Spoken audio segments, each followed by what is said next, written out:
네, 연준의 새로운 수장으로 케빈 워시가 지명되면서 자본시장이 요동치고 있습니다. 원달러 환율 다시 오르고 있고요. 금과 은 그리고 코인 가격은 폭락하고 있습니다.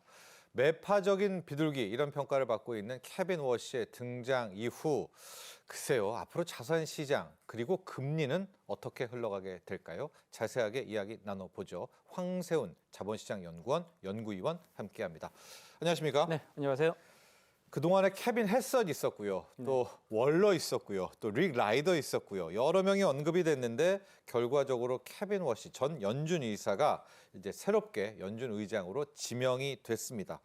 먼저 이 케빈 워시란 분의 성향, 과거 이력도 좀 이야기를 해 주시고 시장이 또 이렇게 이제 흔들립니다. 이제 하나씩 이유는 좀 보게 될 텐데 뭐 때문에 좀 이런 흔들림이 나왔는지까지도 살짝 좀 이야기해 주시죠. 네, 일단 케빈 워시 전 연준 이사입니다. 2011년까지 연준 이사로 활동을 했었는데 임기를 무려 7년이나 남겨두고 이제 사임을 하고 그러니까 본인이 사표 낸 거예요. 본인이 사임을 하고 나가셨죠. 굉장히 이제 독특한 이력을 가지고 계신다고 볼 수가 있는데 전반적으로 성향을 평가해 보자면 비둘기파보다는 매파에 훨씬 더 가까운 성향을 가지고 있다. 이렇게 평가를 할 수가 있죠. 특히나 이제 트럼프 대통령이 연준 의장 후보로 물색을 하고 있다 이런 얘기가 나오기 전까지를 살펴보면 사실 굉장히 매파적 성향이 강합니다. 예전에 이제 연준이 양적 완화라는 거를 하죠.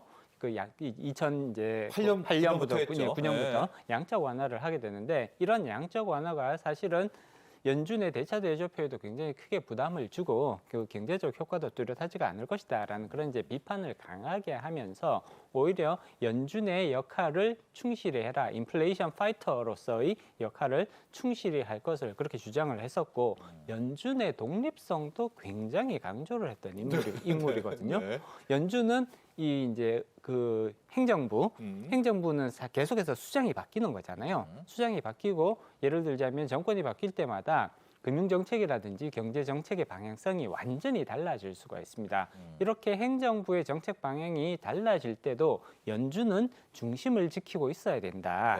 그러한 이제 연준의 독립성을 굉장히 강조하셨던 분이거든요. 그러다 보니까 상당히 매파적 성향이 강한 인물로 분류가 되어 왔었고요.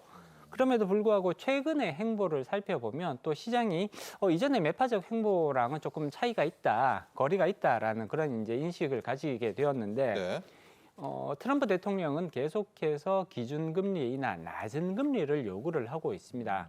최근의 행보를 보면 케빈 워시 같은 경우에도 추가적으로 금리 인하의 여지들이 있다라는 이제 이런 주장들, 발언들을 계속해서 해오고 있거든요. 그런 이제 경우를 살펴보면 이전까지는 굉장히 매파적이었는데 최근의 행보를 보면 또 기준금리 인하는 어느 정도 필요하다라는 그런 이제 스탠스의 변화가 느껴진단 말이에요. 따라서 시장에서는 매파적 비둘기 또는 비둘기파적 매파 뭐 이런 약간 이제 혼용된 그런 이제 용어들이 사용되고는 있습니다만 기본적 성향 자체는 굉장히 경제 이론에 충실하고 그다음에 매파적 성향이 강한 분이다라는 것은 부인하기는 어렵고요. 다만 최근 들어서는 트럼프 행정부의 기조, 경제정책 방향성에 맞추어서 금리 인하의 필요성을 지속적으로 언급하고 있는 그런 성향을 가지고 있다 정도로 요약해 볼 수 있을 것 같습니다. 트럼프 대통령은 왜 케빈 워시를 지명했을까요? 그동안 후보 중에서는 가장 깐깐한 스타일인 것 같은데 또 나름 속내가 있었겠죠, 트럼프도? 트럼프 대통령은 계속해서 기준금리 인하를 요구를 해왔죠. 그럼에도 불구하고 매파적 성향, 후보자들 중에서는 사실 가장 매파적 성향이 강하다고 볼 수가 있거든요. 그렇기 때문에 사실 트럼프 대통령이 생각보다는 그 금리 인하에 대한 요구 수준이 조금 낮은 것이 아니냐라는 그런 해석조차도 시장에서는 조심스럽게 나오고 있습니다. 트럼프 대통령은 계속해서 금리 인하, 낮은 금리를 요구하고 있죠. 이런 것들이 결국은 경제를 활성화시키고 기업들의 부담을 덜어주고 이런 측면에서 긍정적인 효과를 가져올 것이다라는 그런 이유로 낮은 금리를 요구를 하고 있습니다. 그렇지만 최근 들어 미국의 경제 상황들을 살펴보면 경제 흐름이 상당히 견조하거든요. 기업 실적 좋고요. 그다음에 실업률 같은 경우도 그렇게 높은 수준이라기 높은 수준이라고 평가하기는 어렵습니다. 경제의 흐름 자체가 상당히 괜찮은 편이고 올해도 이러한 좋은 경제 흐름은 계속해서 이어질 가능성이 더 높다고 예상이 이 전망들이 나오고 있단 말이에요. 이런 상황에서 사실 기준금리 인하, 금리 인하를 계속해서 밀어붙이게 되면 사실 인플레이션에 대한 부담이 굉장히 커질 위험성도 배제할 수는 없습니다. 그렇기 때문에 사실 트럼프 대통령도 일단 기본적인 방향성은 금리 인하 또는 낮은 금리 쪽으로 방향성은 유지하되 네. 거기에 따른 속도 조절 뭐 이런 필요성을 조금 감안하고 있지 않을까 그렇게 해석이 가능한 거죠. 자, 케빈 워시 실제적으로 어떻게 행동할지는 아직은 미지수입니다. 그러나 이제 트럼프 대통령이 뽑았다는 측면에서는 트럼프가 지금 원하는 두 가지 저금리와 약달러에 있어서는 반하지 않을 것이다. 이런 평가는 나오고 있습니다. 그럼에도 불구하고 달러 인덱스가 일단 조금 올랐고요. 그러다 다시 또 지금 떨어지고는 있기는 한데 중요한 문제는 우리 환율이 뭐 1,450원대까지 그냥 치솟았다는 겁니다. 케빈 워시와 달러 이야기를 한번 해볼게요. 자, 박사님. 일단은 케빈 워시는 양적 완화는 안 한다. 그런데도 금리는 내리겠다. 뭐 약달러도 그냥저냥 유지하겠다. 뭐 이런 풍인 것 같아요. 현재까지는 네네, 좀 어려운 그렇습니다. 일을 하려고 하는 것 네. 같은데 우리 환율은 일단 불안하네요. 우리 네. 원달러는. 일단은 굉장히 달성하기 어려운 어려운 일을- 목표들을 지금 이제 조합을 만들어 놓고 있거든요. 네. 그렇기 때문에 시장에서도 과연 그 정책 조합이 할수 있어. 달성 가능한 아. 것이냐라는 네. 그런 이제 의문들이 나오고 있는데 기본적으로는 그래도 매파적 성향을 부인하기는 어렵습니다. 그러다 보니까 달러가 일시적이 됐든 현재로서는 이제 강세 흐름들을 보이고 있는 네. 거잖아요. 그래서 단기적으로는 달러 강세가 나타날 가능성은 충분히 염두에 두실 필요성은 있을 것 같다. 다만 이러한 여러 가지 그 방향성 자체가 상충되는 목표를 동시에 달성하는 것은 대단히 어렵습니다. 그렇기 맞습니다. 때문에 조금 네. 합리적으로 음. 어느 방향성이 더 가능성이 높을 것이냐를 생각을 해보면 달러 강세가 계속해서 강화되는 방향성보다는 오히려 조금 달러 강세는 일시적으로 나타날 수는 있겠지만 조금 완화되는 쪽으로 갈 가능성도 충분히 예상해 볼 수 있을 것 같습니다. 우리 원달러 환율이 오늘 좀 튀어 올랐었는데 박사님 방금 이야기하신 것처럼 약간은 좀 불안한 흐름도 있는 것 같고 또 환율 관찰국 대상국으로 지정됐다는 문제도 좀 많이 보도가 나옵니다. 이게 좀 영향을 미쳤을까요? 이것도 종합적으로 좀 이야기해 주시죠. 일단 환율 관찰국 대상이 된다라는 거는 사실은 이미 시장에서는 거의 기정사실로 받아들이고 있었거든요. 환율 대상국 지정, 그러니까 환율 관찰 대상국 지정 조건들을 살펴보면 크게 세 가지 조건이 있습니다. 근데 그 세 가지 조건 중에 두 가지를 우리나라는 이미 만족시키고 있거든요. 그렇기 때문에 환율 관찰 대상국 지정은 불가피할 것이다라는 그런 전망이 지배적이었습니다. 따라서 관찰 대상국으로 지정된다는 것 자체가 시장에 큰 충격을 가져온다거나 그렇게 될 가능성은 현재로서는 높지 않아 보입니다. 네. 조작국도 마찬가지죠. 저기 지금 나오고 있지만은 네. 우리가 지금 원화 약세 나오고 있는 게 우리가 조작해가지고 원화 그렇죠. 약세가 아니거든요. 지금 네, 우리가 그렇습니다. 어찌 우리는 싫은데 되는 거잖아요. 네, 일단 환율 관찰 대상국이 어떤 이제 조건에서 지정이 되느냐를 살펴보면 가장 중요한 이제 조건 중에 하나가 무역 수지 흑자 규모입니다. 미국에 대한 무역 수지 흑자가 150억 달러 이상일 경우 우리나라 같은 경우에는 지금 작년 같은 경우에 520억 달러까지 지금 예. 대미 무역 수지 흑자가 나고 있거든요. 그렇기 때문에 이 첫 번째 조건은 당연히 만족을 시키는 거고요. 두 번째는 이제 경상수지 그러니까 GDP의 2% 이상을 유지를 하느냐. 우리네요. 네. 네, 우리 유지하죠. 우리 2% 훨씬 넘어가거든요. 네. 5%에 지금 육박을 네. 하고 있습니다. 네. 경상수지 흑자가 네. 대규모로 나고 있느냐 이런 부분 따라서 첫 번째 조건 대미 무역 수지 흑자, 그다음에 대규모 경상수지 흑자 이 두 가지 조건은 만족을 하고 있고요. 다만 세 번째 조건이 그 외환 시장에서 지속적으로 달러 순매수가 일어나느냐 이 부분에 있어서는 사실 우리나라는 지속적으로 달러 순매수가 일어나지는 않습니다. 근데 순매도하고 작년 있잖아요. 같은 경우에는 네. 오히려 순매도를 네. 했거든요. 그렇기 때문에 이 세 번째 조건은 해당되지 않는 것이고요. 그렇기 때문에 외환 달러 그러니까 환율 조작국으로 지정될 가능성은 현재로서는 없습니다. 다만 이제 우리 같은 경우는 지금 달러가 너무 강세를 보인다. 원화 대비로 봤을 때는. 그렇기 때문에 우리 정부도 열심히 이 달러 강세를 일정 부분 완화시키려는 노력들을 적극적으로 이어나가고 있고요. 이런 노력에도 불구하고 사실 달러 환율이 지금 잘 안 잡히고 있거든요. 네. 이런 것들을 감안을 하면 우리가 의도적으로 달러 환율을 높게 그렇게 유지하고 있다라는 이런 부분들은 설득력이 대단히 떨어질 수밖에 없습니다. 네. 자, 환율 조작국으로 지정될 것이다. 이제 세간에서 뭐 이런 얘기도 있는데 전혀 가능성이 없는 얘기죠. 왜냐하면 지금의 원화 약세는 우리가 개입해서 만든 게 아니라 그렇습니다. 우리는 반대로 환율을 좀 떨어뜨리려고 개입을 하고 있지 않습니까? 그래서 아마 뭐 환율 조작국으로 지정될 가능성 좀 낮다 이런 이야기를 해주셨고요.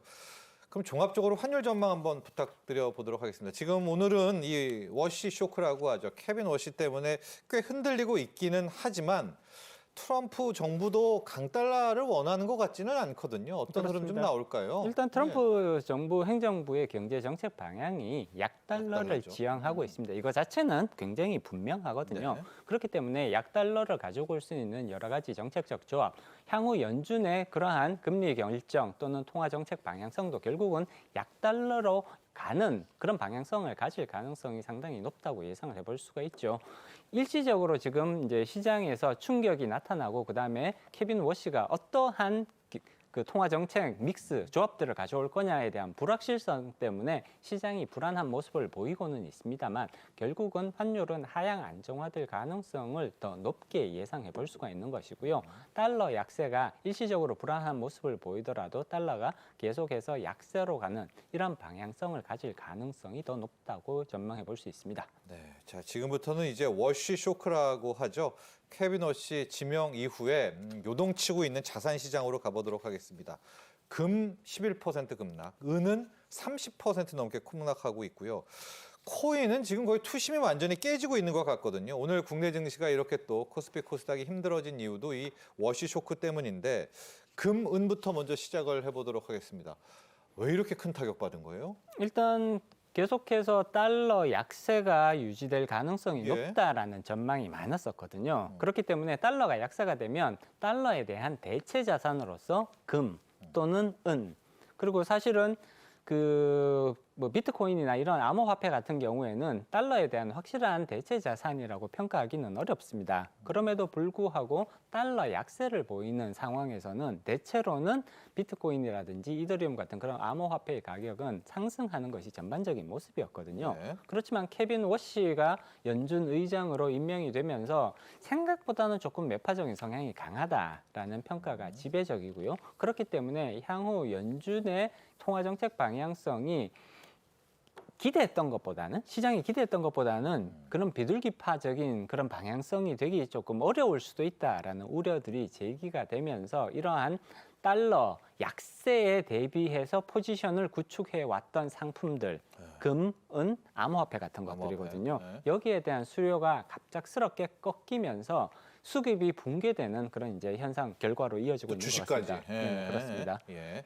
주식시장 같은 경우도 사실은 달러 약세가 된다라는 것은 그만큼 시장 유동성이 늘어난다라는 것을 의미하는 거잖아요. 그렇기 때문에 그 시장 유동성이 늘어날 때 주가는 보통 올라가는 그런 경향을 가집니다. 근데 케빈 워시가 들어오게 되면 생각보다 시장 유동성이 많이 늘어나지 않을 수도 있다. 오히려 조금 위축될 수도 있다라는 이런 우려들이 들어오면서 주가도 지금 상당 부분 조정을 받고 있는 그런 모습을 보이고 있죠. 그렇습니다. 이제 앞서 케빈 워시에 대해서 힘든 일을 도전한다라고 또 우리 박사님이 이야기해 주셨는데 달러는 안 풀겠다 더 이상. 근데 금리는 또 내리겠다.